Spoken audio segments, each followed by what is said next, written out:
And here's what I've learned from podcasting. Remote podcasts are tough to manage. Number one, audio quality is priority. We're spoiled for choice with so many different platforms that we can use, be it Teams, be it Google Meet, be it Zoom, and much more. But audio quality is still king because on video, it tends to get choppy. But once you get the audio bad, naturally, we feel a little bit turned off from wanting to listen. So that stops your audience.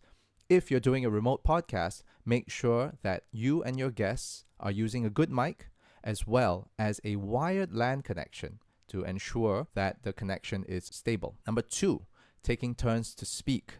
Now, podcasts are extremely conversational and we sometimes, interject or even talk over each other, which adds to the energy of the podcast, right? But for remote podcasts, however, this is where it gets tricky. If guests were to interject or the host were to interject, the audio part of the podcast can sometimes come across as choppy. This is what you can do.